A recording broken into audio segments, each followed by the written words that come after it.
खड़क सिंह के खड़कने से खड़कती हैं खिड़कियां।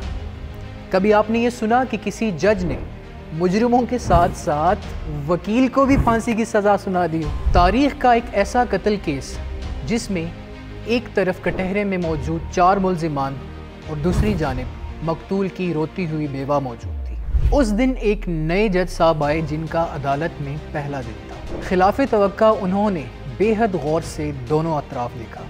लोगों का कहना था कि तजुर्बे की बुनियाद पर पहली नज़र में ही वो मामले की नज़ाकत को समझ चुके थे। अदालत में बेशक उनका पहला दिन ही क्यों ना हो, लेकिन इससे पहले वो कई सालों तक गांव के सरपंच थे। बहरहाल पुलिस अफसर तफसीलात बता ही रहा था कि जज साहब ने टोकते हुए औरत से पूछा, कैसे मारा इन चारों ने तुम्हारे शोहर को?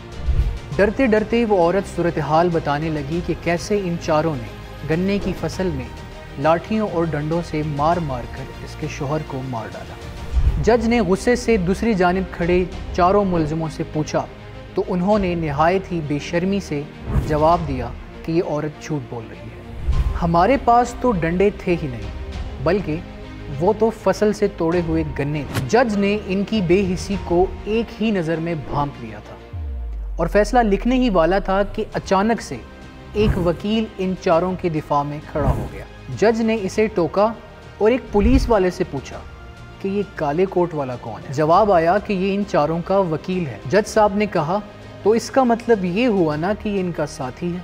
इस जवाब के बाद जज साहब ने फैसला लिखा और इन चारों मुजरिमों के साथ साथ इस वकील को भी फांसी के फंदे पे लटकाने के ऑर्डर्स जारी किए। इलाके में थरथल्ली मच गई कि एक ऐसा जज आया है जो मुजरिमों के साथ साथ वकील को भी फांसी की सज़ा सुना देता है। लेकिन उसके बाद हुआ कुछ यूँ कि जब तक वो जज साहब रहे, किसी की भी ये हिम्मत ना हुई कि वो किसी मुजरिम का साथ दे। नतीजा, जुर्म कम हो गए। सवाल ये है कि आज के दौर में भी ऐसे जज होने चाहिए या नहीं, जहां लोग सालों इंसाफ के मुंतज़िर रहने के बाद भी इंसाफ से महरूम रहे। वहां अगर खड़क सिंह आ जाए तो इन इंसाफ के ठेकेदारों का क्या हशर होगा?